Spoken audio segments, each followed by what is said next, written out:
slide. We just have the chair.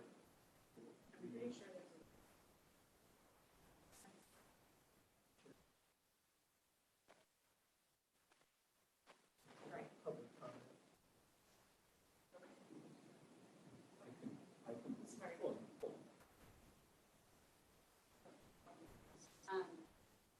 Okay, so with the game called meeting to order, so I will count from 10 to 5.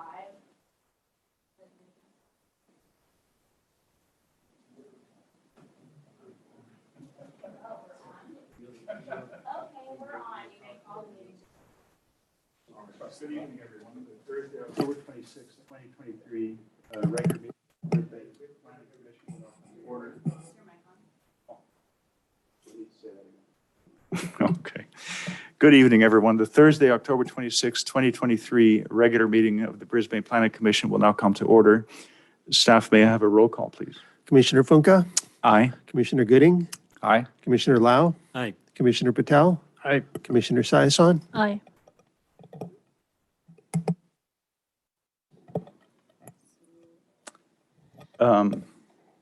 May I have a motion to adopt the agenda, please? So moved. Second. And a second, please? Second. Thank you. Commissioner Funka, Aye. Commissioner Gooding, Aye. Commissioner Lau, Aye. Commissioner Patel, Aye. Commissioner Saison. Aye. Okay.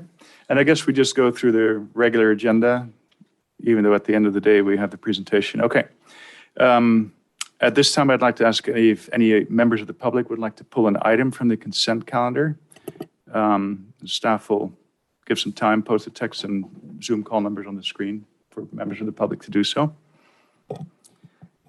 And you have, On that, so we'll read it instead.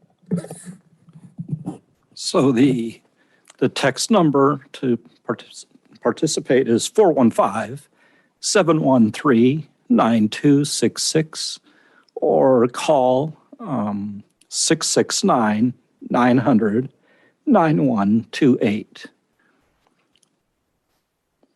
okay, and I guess a timer for We've set a timer for 30 seconds. 30 seconds. And meanwhile, are any members of the commission who would like to pull anything from the consent calendar? No, thank you. No. I'll add for Zoom participants, the meeting ID is 970-0458-3387. And *9 to raise hand or *6 to unmute.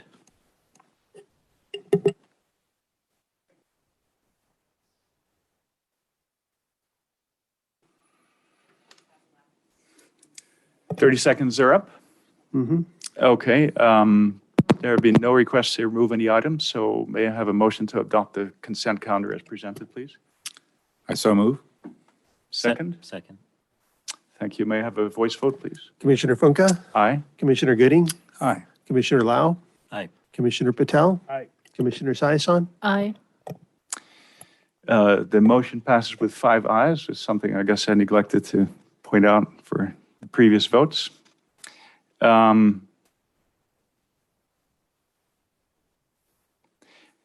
Now I'll ask for any oral communication. So it's basically a request for anyone who wishes to do so to address the commission this evening. And again, I guess, Ken, you'll announce the numbers. Right. Repeat the numbers. So Zoom participants can raise your hand or to text in. The number is 415-713-9266. Again, 713-9266. Or call 669-900-9128. And again, the meeting ID is 970-0458-3387. And *9 to raise hand or *6 to unmute. And I've set it. Okay. And I'm not aware of any written communications or any others received since, okay, thank you.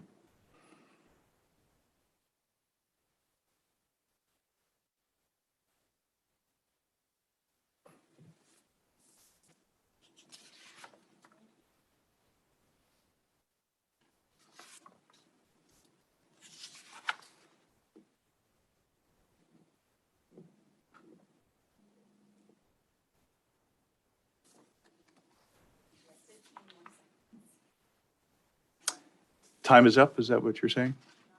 Oh, okay.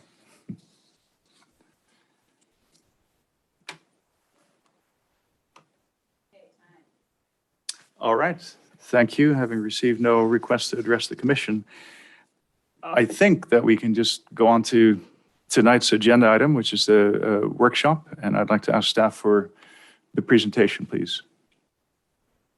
Since most of this is PowerPoint, why don't we take a few-minute recess?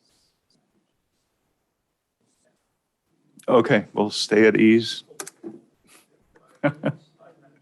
Okay, thank you very much. We'll take a 5-minute break to resolve technical issues, I guess.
All right, thank you very much. I think we're back in order, and staff, please begin the presentation. Yes, thank you.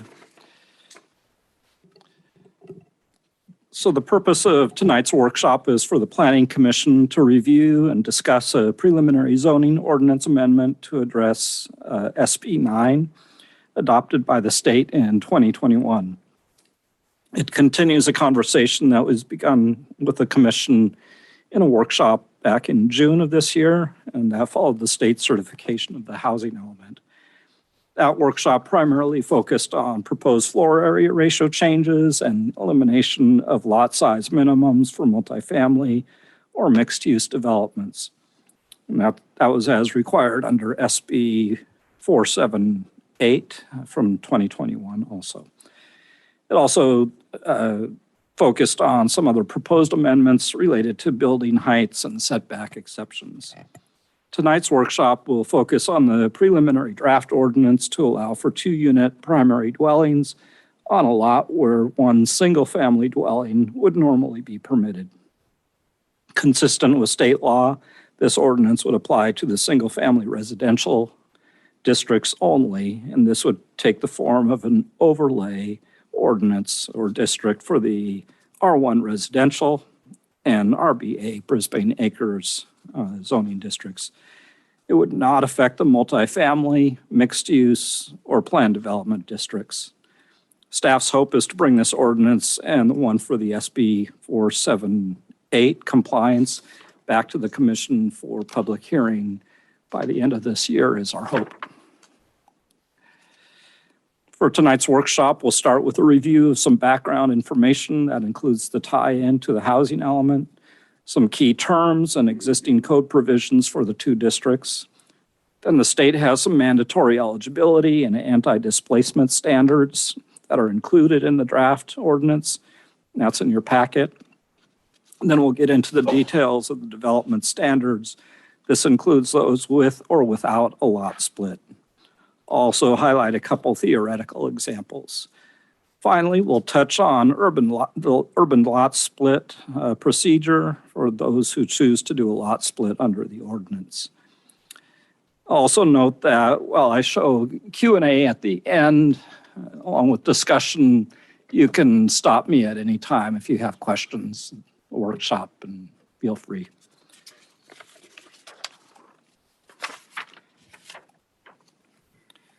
So getting into some background, Senate Bill SB 9 became effective at the start of 2022, and most of the provisions included in the draft ordinance are to comply with those requirements.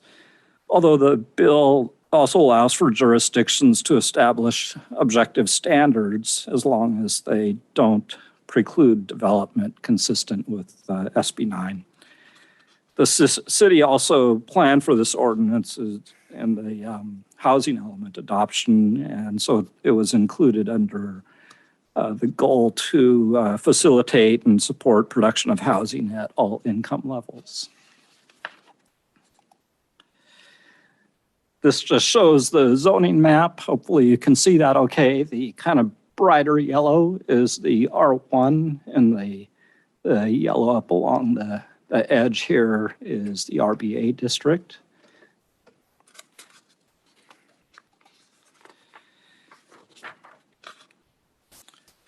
As I mentioned, the bill is applicable to single-family zone districts. That includes the R1 and RBA. Although due to geographic and environmental constraints within the RBA, it would primarily be effective for the R1. So most of the discussion tonight is really focused on the R1, but the same concepts would carry over, of course, to the RBA. The RBA yes? Can you back up one slide just to the map for just 1 second? Yeah. Just for my education, and I could and should have brought my binder, but didn't. It looks like we've lost our screen there. It's showing me versus the... We might be able to just speak this, but the difference between R1 and R2 down at the bottom of visitation is, oh, here we go. Right, so the R1 is, it allows for single-family dwellings, accessory dwelling units, and junior accessory dwelling units. It does not allow for duplexes or other types of multifamily. And so The currently, R2 does. so currently, what is the distinction between R1 and R2, as it affects, the bottom of the valley or the hill, as it were? So the R2 would not be affected by this ordinance at all. It's just the R1 and the RBA. Okay, thank you. You're welcome.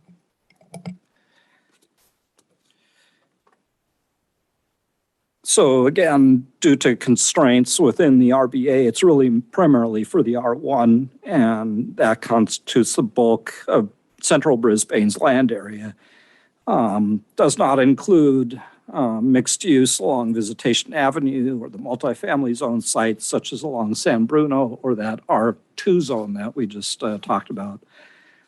There's approximately 880 properties in the R1, and they range from roughly 2,500 square feet. A few are smaller, and then up to about 10,000 square feet. And there's a handful that are larger. And those that are larger really don't need to use this ordinance to subdivide. So the original subdivision in 1906 allowed for 2,500 square foot lots. And then in 1969, the standard has been, or since that time, it's been 5,000 square foot lots. And the ordinance wouldn't change those district standards, but for qualifying lots and situations, the overlay district standards could be applied. So those underlying district standards remain. You have to qualify essentially, and we'll get into that in a moment. Setbacks are also provided here and range from 3 to 5 feet on the sides, depending on the lot width, and then 10 feet in the rear. And this again is for the R1. The front standards of 10 to 15 would not change with the overlay district. Heights are allowed to be 28 or 30 feet currently, depending on the slope of the lot. But that could be subject to change, as we discussed in our previous workshop in June. The lot coverage limit is 40%, and the floor area ratio maximum is 0.72. The RBA district, generally speaking, constitutes the higher elevation lands, mostly above the R1, and due to lack of public infrastructure, most of these properties would not be eligible. They are also within the San Bruno Mountain Habitat Conservation Plan area, and the presence of endangered butterfly species would be a disqualifier on certain lots, but not all lots.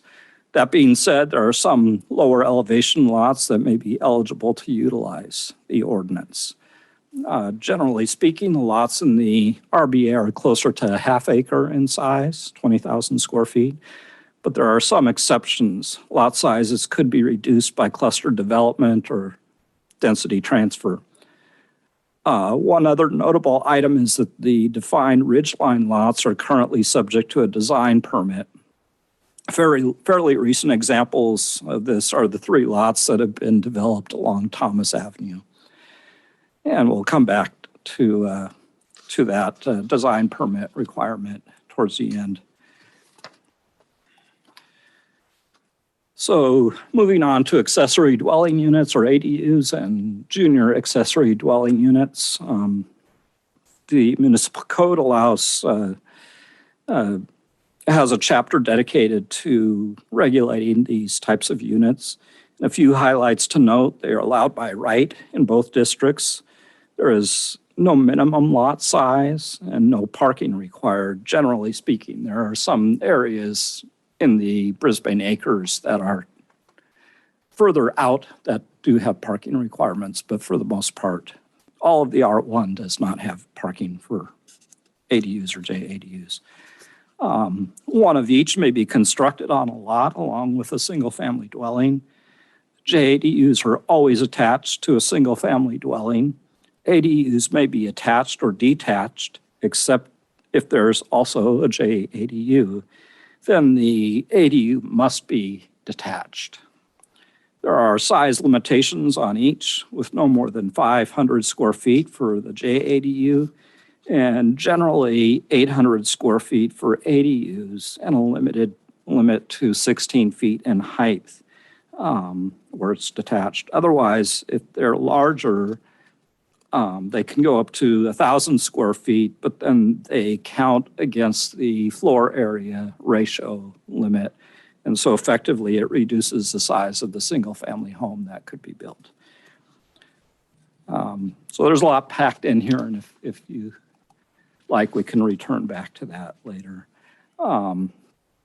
Number of terms are provided in the zoning ordinance definitions that fall under dwelling.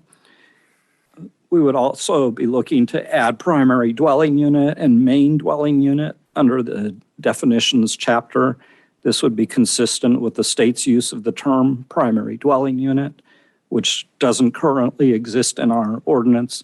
And the city's reference to main dwelling unit does exist in the ADU chapter, and so we bring it into the definitions as well, and we see those as synonyms, essentially.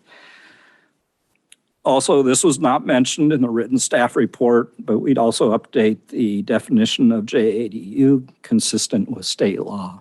And that's to clarify that it could be for existing development to add into a single-family home, or it could be with new development.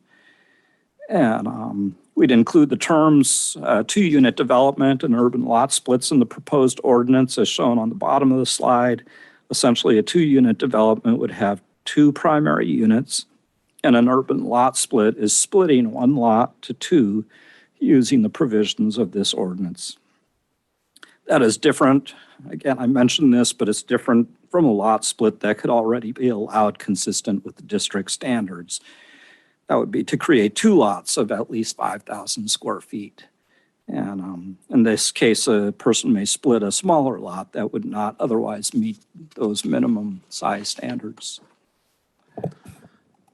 Maybe we should take a pause. Are there any questions from the, I know we appreciate there's a lot of information and it's a lot of words, and is there anything we can do to help make this more clear at this point? Or do you want Ken to just continue ahead? It's all clear with me. Anyone else? Yeah. Okay. Thank you. Power on.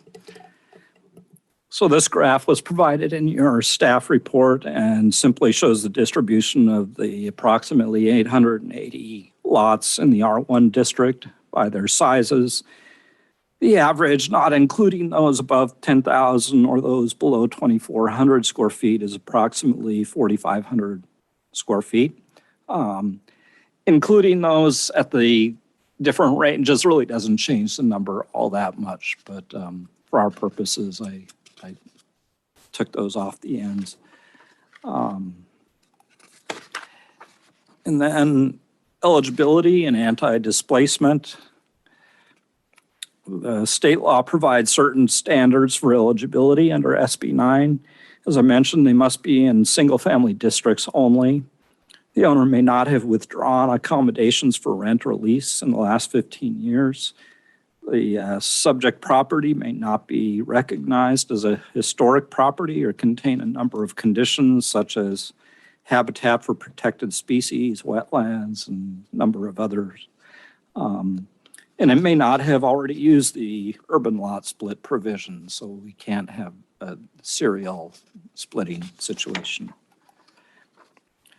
There are also standards Can under I ask, just for my clarification, the second one about not having exercised the right to withdraw, I'm not quite sure I understand what that means.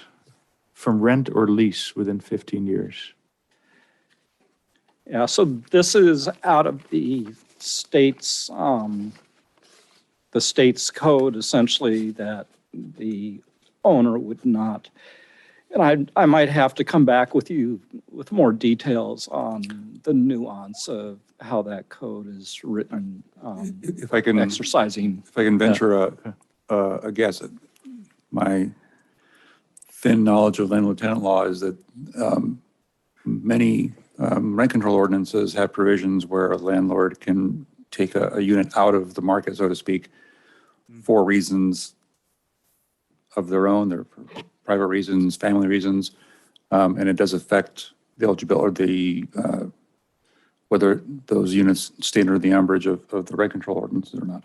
And it is often criticized as a tool for landlords to take housing off the market for various and sundry reasons. And I suspect that the purpose of the state law here is to discourage that kind of behavior by not leaving those properties eligible for this kind of splitting or I see. increase in zoning.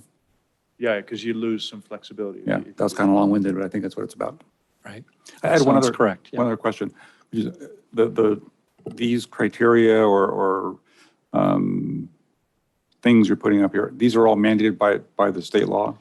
This slide is all, most of what you see tonight is mandated by So state law. none of, what I would appreciate, if you can get to it when we go through this, is if there's something that our staff has come up with as, your brainchildren, to highlight that.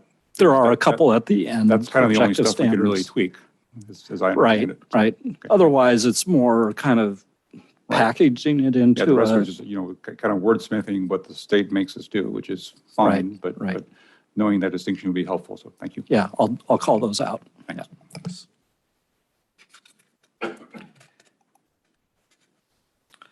So also we have the anti-displacement standards from the state. These were provided in the ordinance.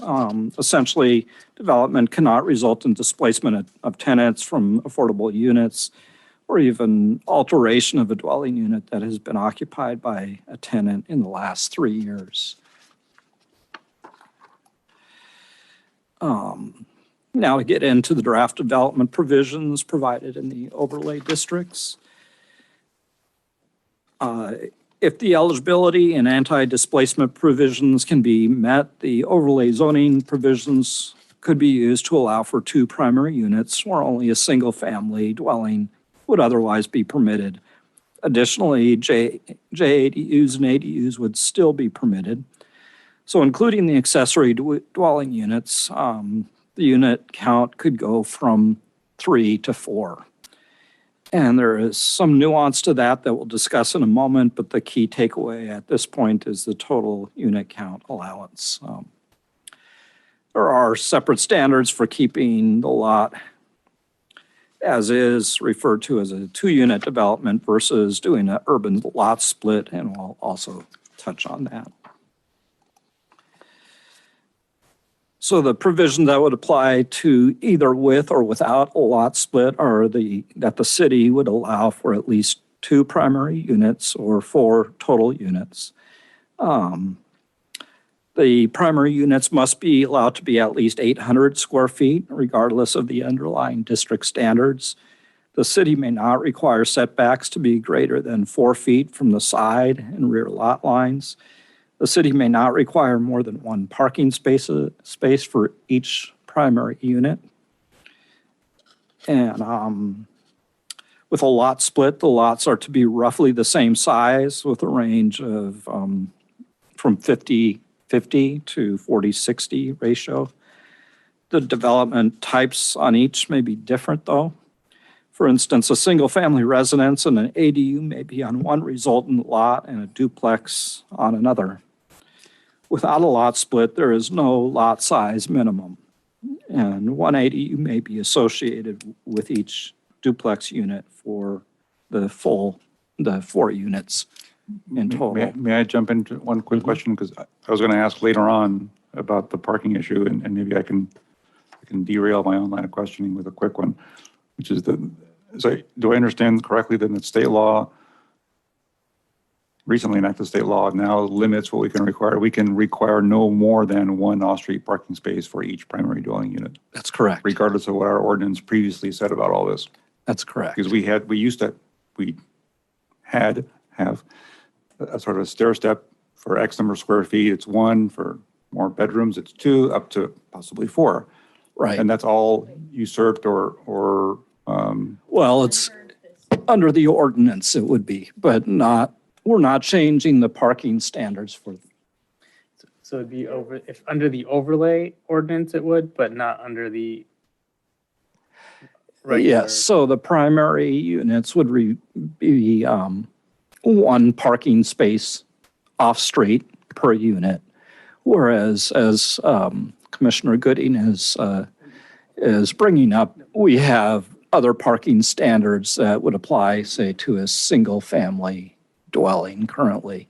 And it goes essentially all the way down to 1 space for if it's under 900 square feet and it's a studio or single-family, up to 4 for a wider lot Right, but that's over 1,800 square feet. Is that local ordinance preempted by state law?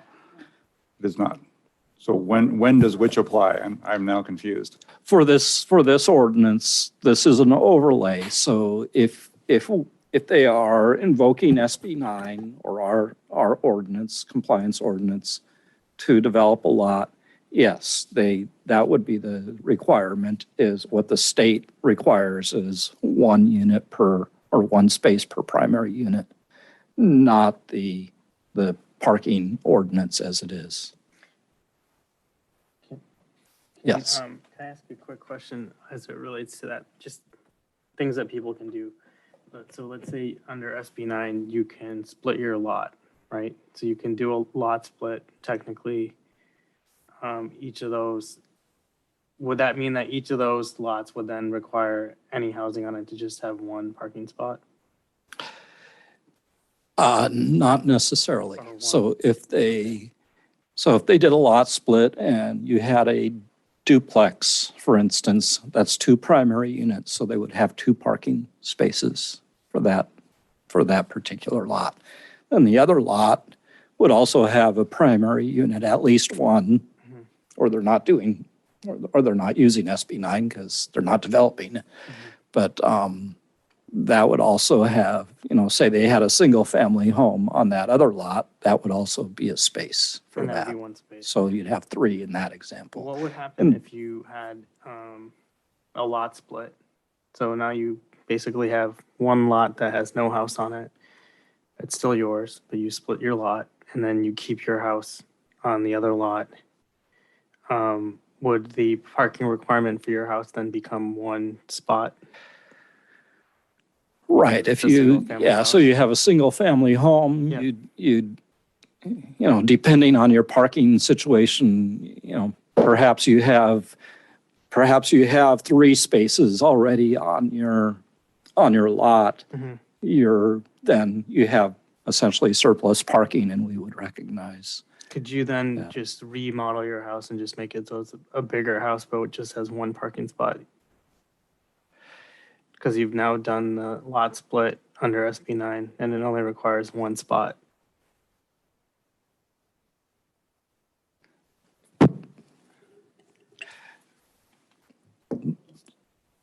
I'm sorry. So if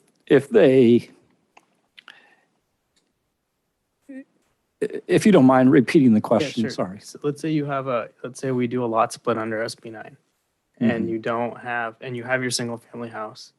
Let's say it currently has 2 spots or 3 spots based on the underlying statute. But based on the fact that you now utilize SB 9, would you only be required to have 1 spot? So you can now remodel your house and just have 1 spot, convert some of that indoor parking garage space to actual residence. Could you do that?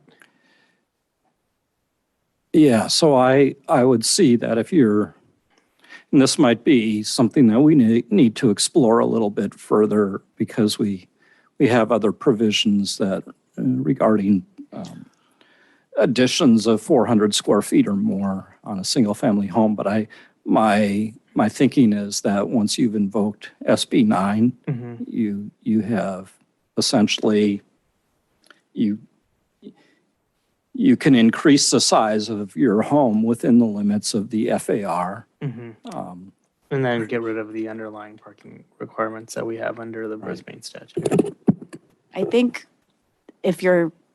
I'm kind of trying to pick up on if the concern is that, folks would basically split the lot, now have a lesser parking requirement, and then add on to their house to intensify its use. Correct. So, and, that maybe we didn't do a ton of analysis on that impact, admittedly, but I think given that these are really small lots that would be resulting, right? Let's say less than 2,500 square feet, our existing zoning provisions would still be in place to limit, floor area, lot coverage, that sort of thing. Maybe if there's a really small house on the lot and it still had room after the split, then, 72% FAR, maybe they still had some room to expand. That's obviously feasible. But if it's a large house, they may split their lot, now be on a 2,000 square foot lot and be totally over floor area and lot coverage. So, but that is definitely something to consider. The ordinance, as we describe in the staff report, does say that we have to allow at least 800 square foot units. So I think we have the discretion and we can explore more if that is a concern, if you would want to cap the size of, in that scenario, for example, if someone did have room and they could add on more under the FAR and lot coverage limits, and you didn't want them to, we could think about imposing like certain square footage limits in that case. But my sense, and we'd have to do more analysis, is that that by dint of having a much smaller lot size, you now have a much lesser development footprint to begin with. And that's kind of why we are recommending like not changing the underlying development standards that would apply, given the small size of those lots. But So if I can follow up with one thing, and maybe I'm being thick and I apologize, but I'm looking at the little bar chart of, I see that we have, over 300, almost 350 properties that are between 4,000 and 6,000 square feet that either can have now an extra primary dwelling unit added to it or split and then construct an extra one. To me, the result is the same. You now have 2 dwelling units where before there was 1. Am I correct, just for my dinosaur brain, that state law now preempts our local ordinance in terms of how much parking we can require for those units? That's my read of it. I think this is probably a good thing for staff to research a little bit further and see about. And I think there's 2 situations. One is if they're doing, say, an addition to the single family home at the same time that they're invoking SB 9. Yeah. Or what if they come back later at a later date and they've used SB 9, but they now want to do an addition.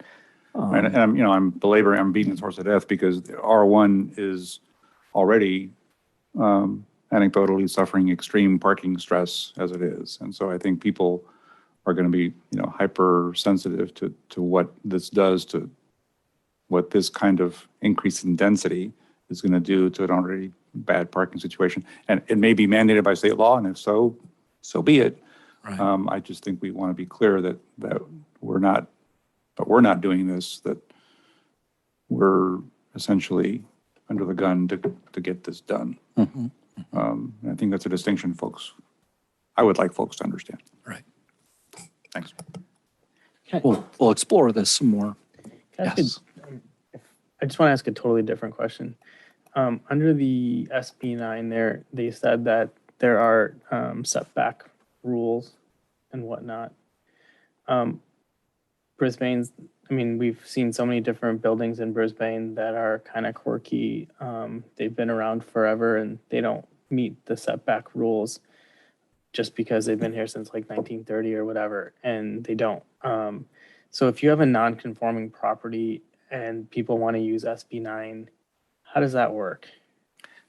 So they could use, and this comes out of state law, they could use that existing structure without having to, say, move the wall in.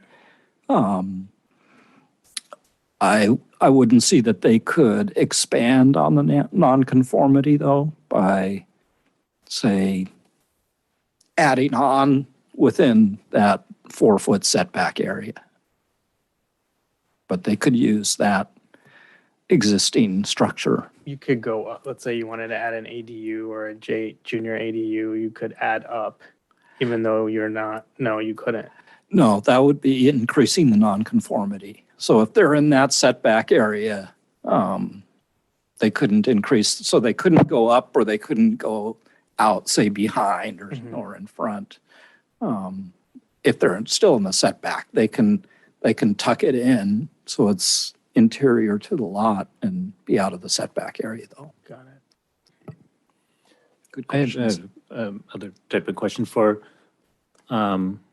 so if for planned development, like in the acres in RBA,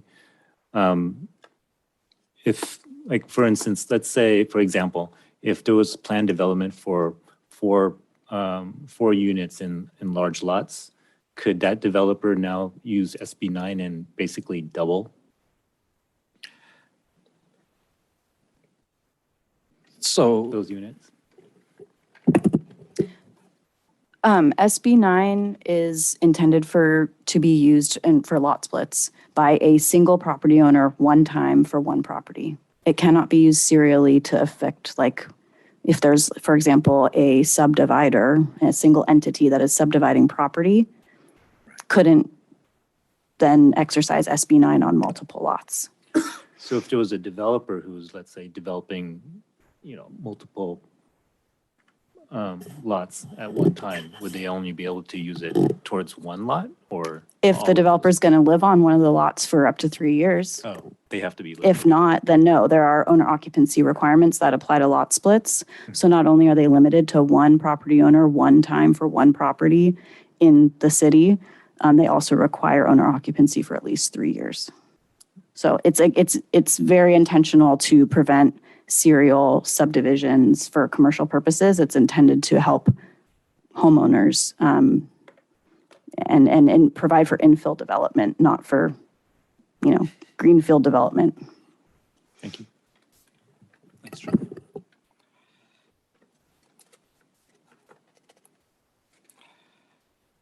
Okay. So I don't think we started into this slide yet. It shows the development types that could play out under SB 9 without a lot split. Notice that there are not single-family dwellings listed on this table, since a single-family dwelling is not required to invoke SB 9 without a lot split anyhow, since already permitted by right. Likewise, JADUs are not included since they're only associated with a single-family dwelling. So a given owner of a lot may invoke SB 9 to develop a duplex or a 2-unit dwelling group as the 2 primary units, with an option of 1 or 2 ADUs. Depending on the owner's needs for the property, there may be a couple potential benefits to this versus a single-family dwelling that could have an ADU and JADU. One, of course, is that you have an additional dwelling unit there. The other is that the 2 primary units may be conveyed separately as condos. And this slide shows build-out types with a lot split. In this table, each row shows a potential development type on one of the 2 resultant lots. Following the lot split, one would then combine any of the 2 rows for the 2 resultant lots as long as the total doesn't exceed the count of 4 units. So each row would represent a lot. For example, one could combine type A on one lot, which is single-family dwelling, with any of the development types for 2, 3, or 4 units total. However, one could not combine types F, G, or H with anything but type A on the table here. And this next slide illustrates that further. Both of these are in your report. So this shows the various combination of build-out types on the 2 resultant lots. One lot is on the column side and the other lot is on the row side. And NP means simply not permitted because it would exceed 4 units. And then I have a couple example scenarios that were also provided that I'll go to next. Any questions on this part? Or pretty clear?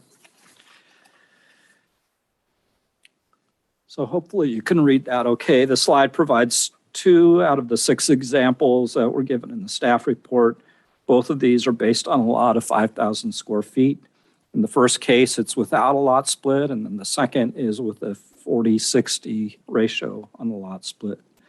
Both show the maximum theoretical build-out potential for the lots. And the case without a lot split, a duplex and 2 ADUs for the 2-unit development could be built. This works out to be an added unit and a cumulative total of 300 square feet more in floor area than would be allowed without invoking SB 9. And only 2 parking spaces would be required versus 4. For the urban lot split example, since the development types would allow for 3 primary units in this example under SB 9, only 1 ADU would be allowed. Thus, the parking requirement increases from 2 to 3 between the 2 examples, and the total floor area of the build-out across the 2 lots would be 4,400 square feet versus the 4,900 square feet, for a reduction of 500 square feet in build-out potential versus as without a lot split at all. So the results really can vary quite a bit by the build-out options chosen. Some key takeaways, and we've touched on, I think, most all of this, but state law allows for close to the same size lots, no less than 1,200 square feet for urban lot splits. Lot sizes do not apply to the 2-unit developments, that is without a lot split. But there might be some limited utility. That was discussed a little bit more in the staff report. Again, the city must allow primary units to be at least 800 square feet. So for a duplex, the 2 units could total 1,600 square feet on a small lot. For comparison, on a small lot of 2,500 square feet, the FAR of 0.72 already allows for 1,800 square feet. So not a whole lot of difference there. State law is silent on lot coverage, but the district's lot coverage maximum may preclude the required allowance for 2-unit development on small lots. In the draft ordinance, it suggested that this provision, lot coverage be waived under the ordinance and the other standards of floor area, setbacks, and heights, along with the off-street parking requirements would be the limiting factors. Again, the state sets the side and rear setbacks for primary units at 4 feet. Again, the standards already on the sides is 3 to 5 feet, so it's not a whole lot different than existing standards, although it is in the rear. The rear lot setback is 10 feet currently versus 4. And again, as we talked about, 1 space for each primary unit. And finally, on the draft development standards, staff has included 2 objective standards in the ordinance. This touches on Commissioner Gooding's question early on. The first is to limit the height within the 4-foot setback areas to 16 feet. That's consistent with the allowance for ADUs already included in Brisbane's code. The other would limit the height of primary units on ridgeline lots to 24 feet to allow for 2 stories. This would be instead of requiring a design permit. And essentially, the state requires these approvals to be ministerial, so we can't require design permits. So that's a objective standard that we're putting forward. So then closing, just a few comments on urban lot splits that would be approved ministerial by the city engineer. And that would be following the form and procedures provided in Title 16. As a ministerial act, these would not be heard by the Planning Commission or City Council, as is required for other parcel maps. Approval is subject to a number of provisions specific to the overlay. We've already touched on a number of these. Note that number 4 here would require the original lot to adjoin the public right-of-way. In the case of a front to rear lot split, the access to the rear lot may be by an easement or a flagpole-shaped lot. 7 and 8 are aimed at preventing serial lot splits and working in concert with others for adjacent lot splits. The idea of that is intended to benefit single-family homeowners and provide for infill housing, not speculative developers, as Julia pointed out. So again, these standards would apply to urban lot splits only consistent with the state's provisions for a 2-unit development without a lot split, development would be approved ministerial through the building permit process. And staff would work up some administrative forms and procedures to help process those. So with that, if there's any more questions or discussion, I'll open it up to the commission.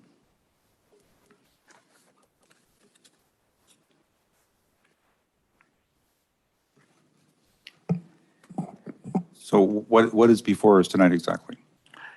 If you have any feedback on, for instance, the objective standards, if there's any you think we should add or clarifications that need to be made And so the next step after tonight would be that you folks would come back with a finalized an ordinance. version of the ordinance, which we would then recommend to the council. Correct. That's correct. Thank you. So you can request a lot split, and one of that part of that split could be left vacant, right? Favorite. That's a good question. Are you asking if like invoking the provisions then obligate you to develop Yes. property? Yeah. I don't think so. It's just allowing you to split your lot and create a new lot, but it doesn't say you must build. It allows you to There's no sell or time finance frame it. for building and state law that I've seen. But it would lock you into the provisions of SB 9, so it's going to limit you. I would think, I guess what I'm saying is I would think that somebody, if they're going to invoke SB 9 and limit themselves in that way, they're probably ready to actually develop a site. Or could somebody, if they left it vacant and it's its own parcel, also that property, even left vacant, actually might be worth, have a higher value than, as part of the bigger lot. To sell that property off, essentially, yeah, I could see that. It would come with those limitations, though, that, so it wouldn't necessarily be quite as valuable as an unrestricted lot within the RBA or R1, but yeah. In that case, if you split it and didn't develop it and sold it, the right to develop it later, obviously, would be transferred, right? I mean, that would exist. You've only split it once and you could, okay. That lot could never be split again. Yeah, that makes sense. And I had one question, not to perseverate too much on the whole parking thing, but so let's say that if you invoke SB 9, the requirement for off-street parking is lessened a little bit. Could a city like ours actually mitigate the parking situation some other way? Like not by, you're going to comply with SB 9 and not require more parking because I guess it's an overlay, but could you as a city say, we're going to not require this much off-street parking, but we're going to limit the on-street parking? Could you do that as a city? I'm just wondering if that, and say, look, no more than, you may not park more than 2 cars on the street. Is that an option? Have other municipalities done that? The city could do that anytime on public right-of-way and public streets. I don't believe you could, if you're going to do a parking permit system, I don't believe you could treat, properties differently. If you're going to have a system, it would be applied uniformly to all properties and the rights would have to be, distributed. You couldn't say, well, since you did an SB 9 subdivision, you don't have the ability to get a parking permit if there is a city system. So Yeah, but a permitting system, you could put one in place that would help you regulate the parking situation. Yeah, of course, it would have to be equitable. Okay. So I have two questions or 2 issues. One is about the height limits, and I'm looking at page 14 of your report in paragraph Roman 5. As I understand it, well, I don't understand it very well. will there be a new 16-foot height restriction on development that is taking place in a lot that is subject either to splitting or to having an additional unit added to it?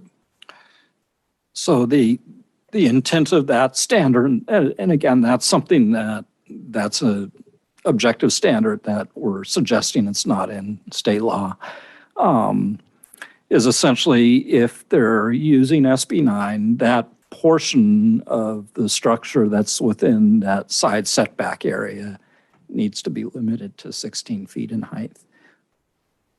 And that's essentially that's borrowed from the accessory dwelling unit ordinance.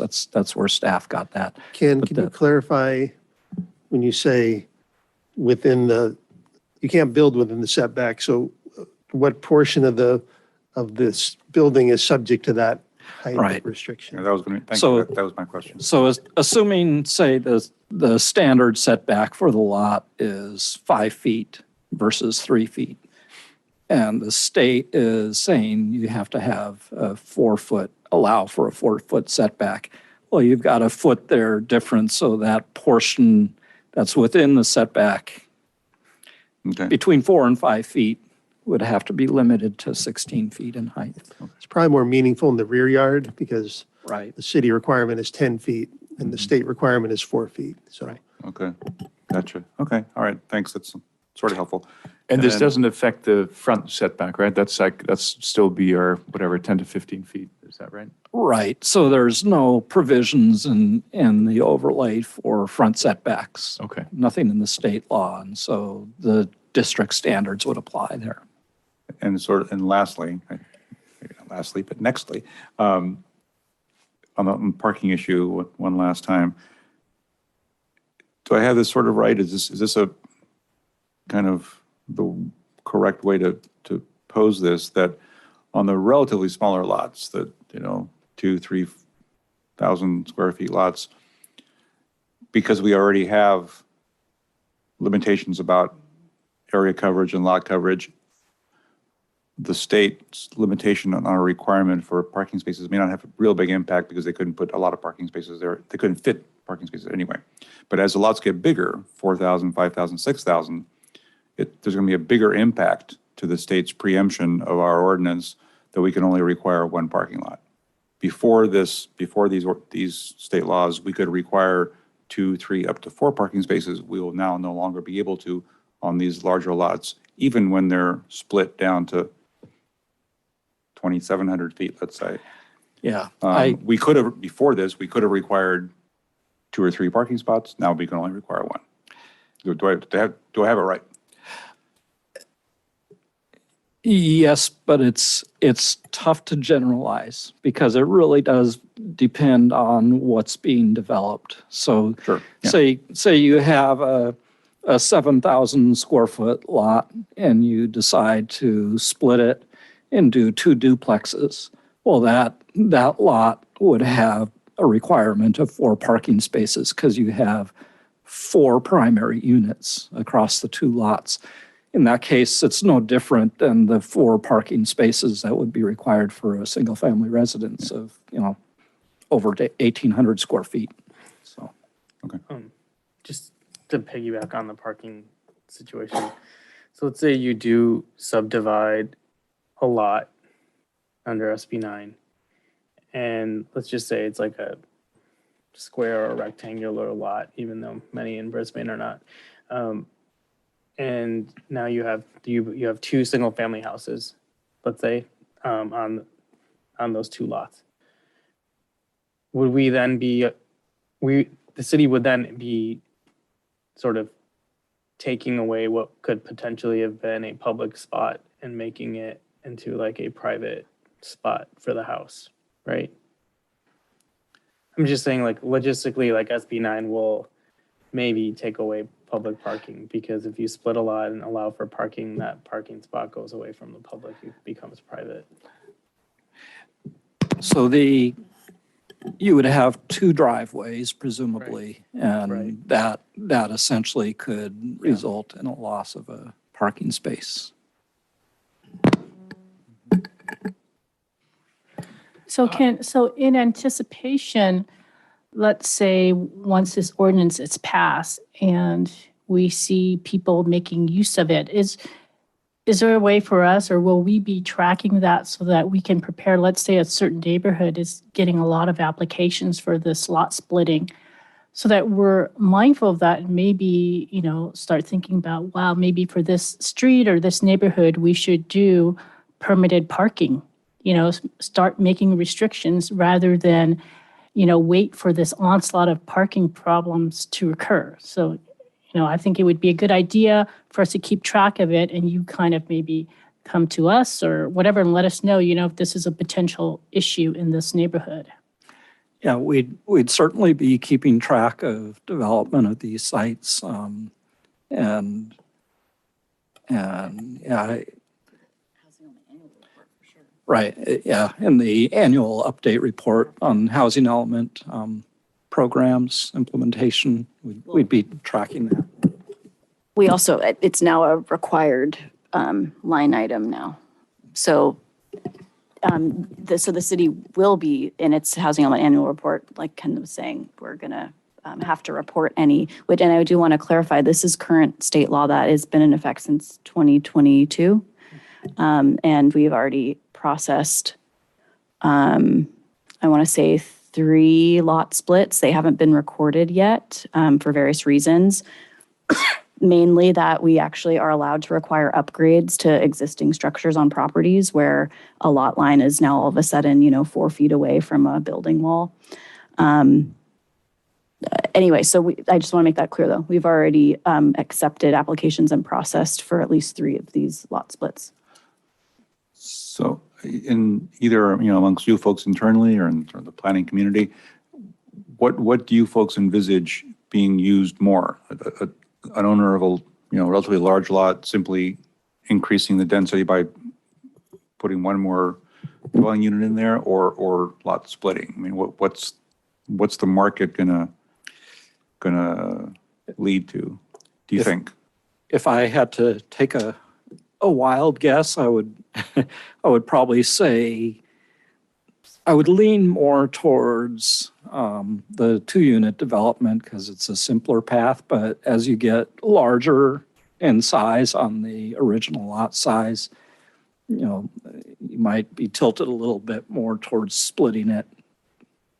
That's just my. And when you get down to our crystal little ball guess. Brisbane here, if you've got a decently sized lot, are you going to be motivated to tear down and put up 2 brand new single family dwellings? Is that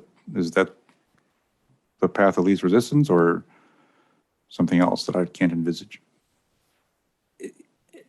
Probably a lot depends on the condition of that house and its placement and how it might interrupt. I'm not sure it matters. I mean, I hate to feel fatalistic about this, but I'm not sure we can do much about any of this. Right? Right. Well, that's fun. So it would be difficult to project, the requests. But would you have like a ballpark idea? Do you think would you be surprised if there were over 100, requests? Over what period of time?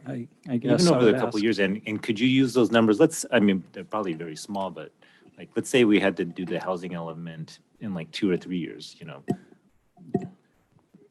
with the splits and with, could you use these numbers, towards that requirement? The housing element's updated every 8 years, and yes, there will be I think for the last housing element, nobody took credit for these SB 9 units because nobody knew what the trends were. And so we would get credit trending forward at the next housing element cycle. I think into the triple digits seems incredibly overly aggressive and optimistic. But we had 3 in 2 years, year and a half.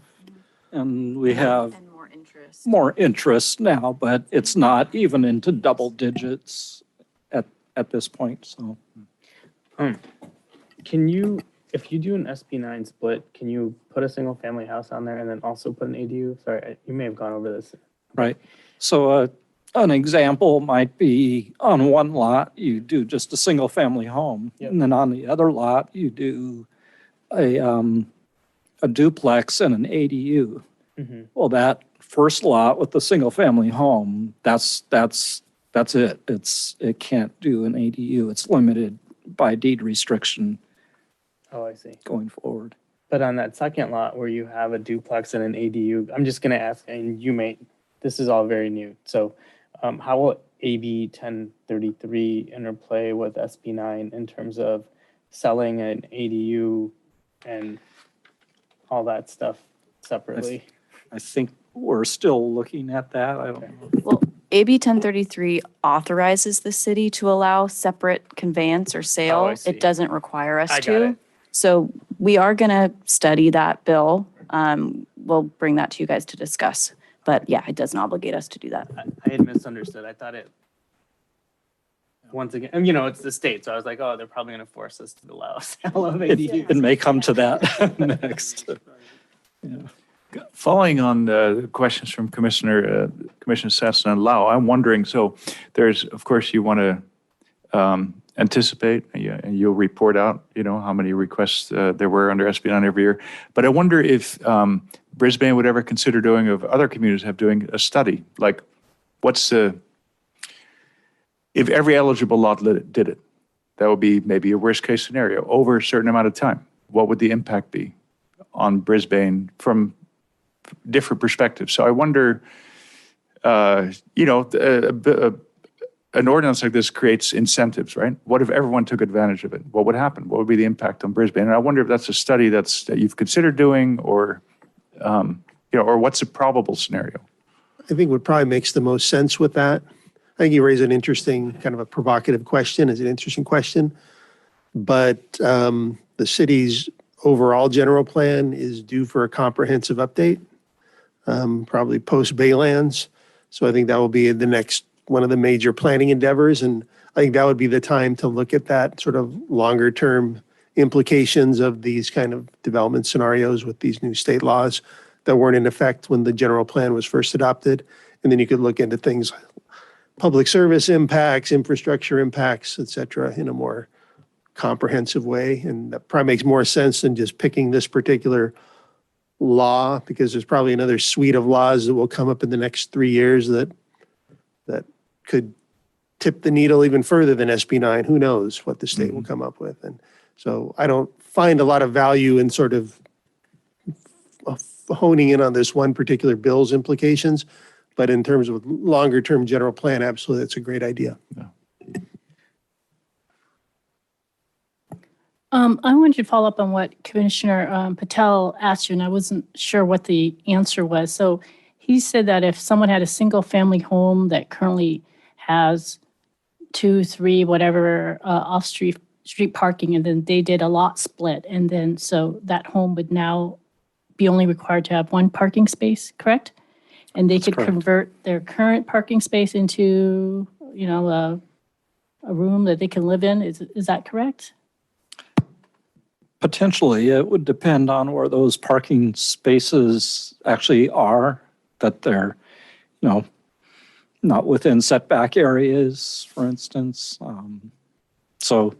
The parking, they need to keep that minimum one space, but for a primary unit, per primary unit. Right. So if that's the case, I think that's another statistics we want to follow, because if there's, a certain number of homes that are doing that, and at one time these homes had to have 3 or more parking spaces, but now due to the lot split, they only have to provide 1.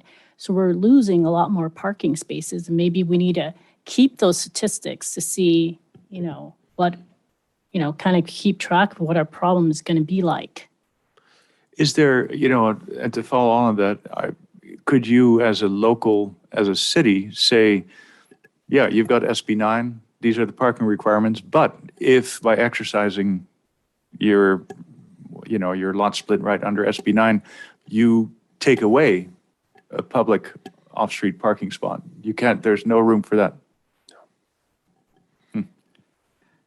That's interesting, because it is sort of the commons, right? You're taking away from the commons. You have to allow them to have a parking spot? You'd have to allow them to have a driveway. And that's what you're saying, that's what removing a public parking space is, a driveway. Right, that's the question. Would you, I mean, I know that I'm just saying anecdotally, I don't know specifically, but there's places in San Francisco where there's like no parking associated with residential buildings, right? So if we did it under SB 9, do you have to allow the subdivided property, if you're building a new dwelling on it, do you have to allow them to have a covered parking spot? So you're saying are you looking at the parking is not a requirement? Are you saying you'd want to eliminate, because right now the state law allows the city to require, allows the city to require one parking space. Right. You're saying you would want to eliminate that where they're not required to, or that they're prohibited? I don't believe we could prohibit them from providing a parking space. That's an interesting question, but I don't believe we could. And I guess another comment is that the city engineer is essentially has the authority to prove where the driveways would go. Presumably, there's already one driveway, maybe not, maybe there's none at the point on a vacant lot, but essentially, so I think there's a certain amount of ministerial authority that he has to, or she has to decide where the driveways go to help minimize impacts to street parking. Yeah, I guess, oh, sorry. Yeah, I totally get that part of it. I was just more wondering are we required to allow that one parking spot, or can Brisbane be like, you know what? Yeah, we can do SB 9, you can do a split, but the new house that you build on it, it can't have any parking. It can't have any private parking. Or maybe the more defensible way to put it would be that your development of an additional dwelling unit on that lot cannot deprive the public space of any existing parking. And that's probably So- more, which is interesting. I mean, it it's, The language in the statute, I am not a lawyer, and we have not talked to our city attorney. The language in the statute says the municipality may require provision of up to one parking space. Yeah. I believe the state always is in favor of cities saying you don't need to provide any on-site parking, right? Because parking is seen as a impediment to development. So TBD, but that's what the statute says, may require up to one parking space. it might be worth getting some advice about this little nuance, because it strikes me, I don't want to speak for anybody else here, but this might be one way that the city can push back a little bit on the impact of the state law on our already, severe parking situation, especially in R1. I mean, R1 is really kind of, I know folks further up the hill have their issues, but R1 is, severely impacted. If we can do or think about something that gives us a little bit of a hammer saying, you can increase your density, but you can't take away public parking. It's already bad. It might help. It might give us a little bit more control over how this growth looks. And I don't know. It's at least worth finding out what our rights are. I think if the city were to require one parking space, but at the same time say you can't take away any street parking, it doesn't seems say that. like It says we cannot require more than one. He's saying. It doesn't say we have to allow one. Right. So what Commissioner Gooding is saying is we would just say you can't have any parking for that new building. Mhm. Like you can't have any on-site parking for that new building. I think that's what he's saying. it's Again, yeah, we can check with the city attorney, but that's a good point. I wonder how we feel, though, about shared driveways and That's whether there's any interest that's in, probably the developer response to that kind of. right. a And restriction. currently, our code requires a variance for shared parking. For shared driveways. Is there interest in exploring? I think we'd look at that again. It's Alternatives. when you start talking about very narrow lots, Yeah. And 9-foot it gets a driveways. really, the geometrics of that don't work very well. We can certainly explore it.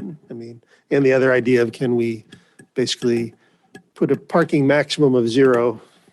That's really what you're asking for. A lot of people do parking maximums, but I've not seen one do 0 unless they're within X many miles or half mile of transit or other criteria. But, not to say it's not, we're prohibited from doing that. We'll look into that for sure. And part of my interest in it really is not to be punitive about developers adding lots. That isn't the point. The point is that if visitation is going to be a viable, commercial/retail zone at all, and the blocks on each side of it, which is a lot of what our upper R1 is, the more public parking spaces they lose, the harder that is to be viable. And if our ordinance, if our overlay can protect that a little bit, that might be desirable.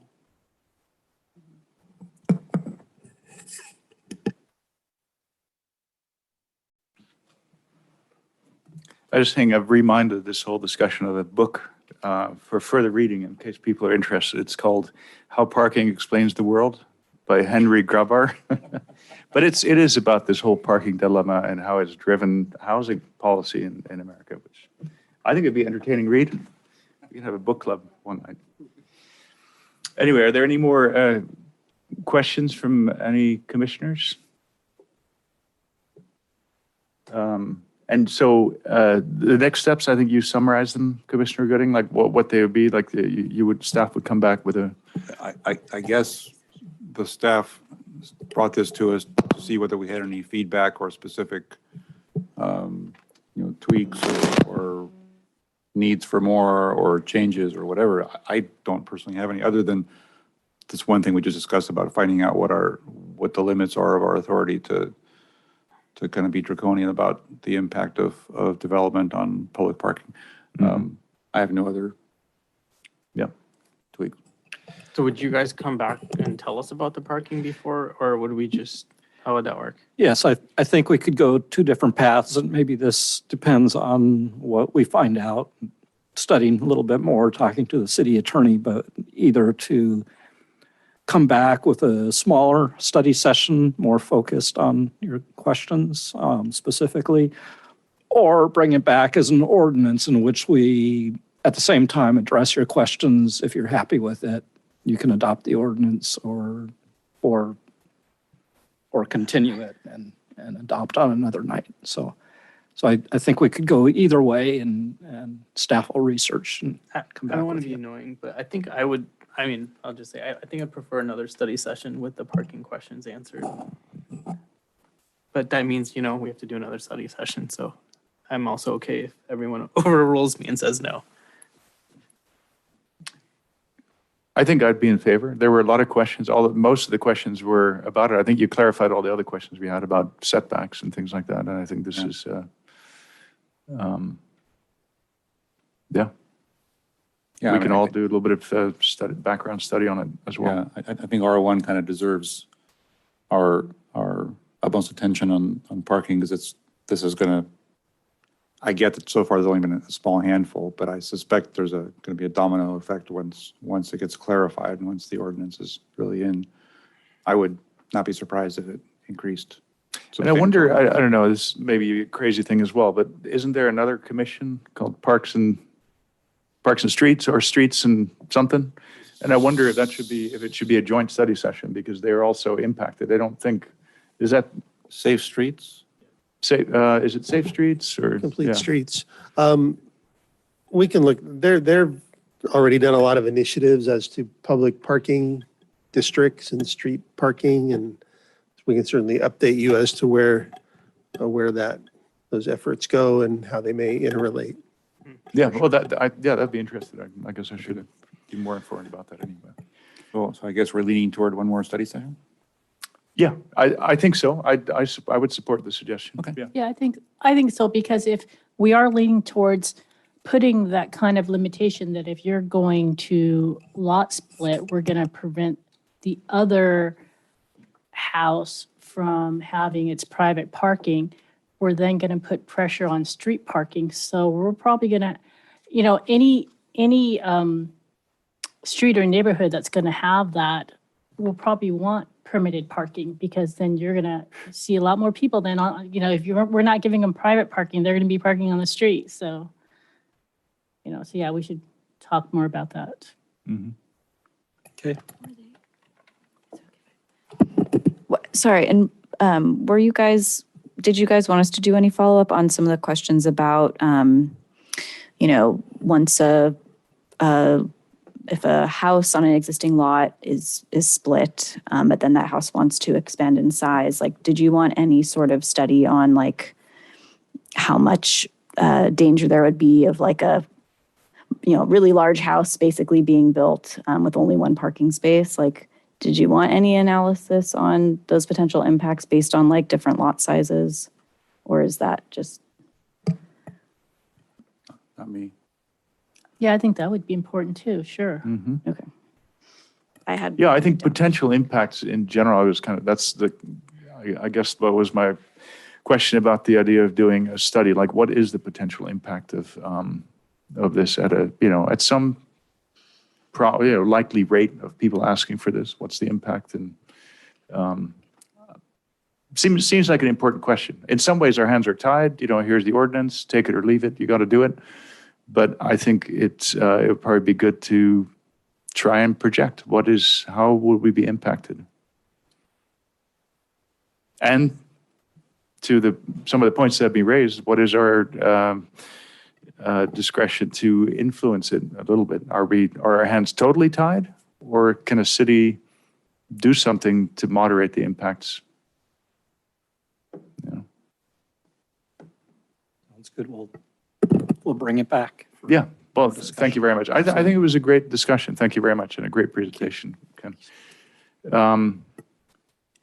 So with that, if there's no more questions about this, I think we can ask if there's any other items initiated by staff. I think that's next in the agenda, right? Just a reminder, maybe some of the commissioners signed up for that countywide planning commissioner workshop that's next Monday, the 30th. I don't know if any of you did. If you did, I will see you next Monday evening, and whoever's there can, I'm sure, bring back some materials to the rest of the commission. Council did adopt the transportation demand management ordinance. That isn't part of the zoning ordinance, so it's part of a different part of the code, which wasn't why it wasn't presented before the commission. It'll have some bearing when you see planning applications, certain obligations that for certain kind of projects to include transportation demand measures to reduce single occupancy vehicle trips. So that was adopted by the council last month, and that's all I have. Great, thank you. So schedule-wise, looking forward to November and December, we have essentially what would be the second meeting in November is on Thanksgiving. So that we don't know that anybody wants to share turkey here, but also city council, I understand, is taken December 14th and 7th. 14th would be your regular meeting in December. And then the later meeting in December would be the 28th, which is right between Christmas and New Year's. And Yeah. So typically what we about November cancel. in here? So November, we have November 9th is a regular meeting. And so we might be looking at doing a special meeting, and I guess whether you guys have open Yeah. calendars or If we had to have a special meeting in December, it would be either the first or second Tuesday. It looks like Wednesdays are not available to us from other committees at this time. So it would be December 5th or December 12th. So we don't know if we're going to need to meet in December. Maybe that we don't, but if we do, since we're here now, you might let us know if you have any conflicts, or you can email us. But yeah, it'd be December 5th or the 12th. I'm good both those days. Okay. I'm okay for the 5th, but not okay for the 12th. Okay. And we can do a follow-up email, actually. That's probably better. Yeah, I think that'd but- be good. I'm sure I have to check with the authorities. Right. Yeah, Thank you. okay. Yeah, thank you very much. And so that was it, nothing else from staff? Great, thank you very much. Anything else from the commissioners? All right, in that case, I can just gavel us out, right? Okay. Call this meeting adjourned. Thank you very much.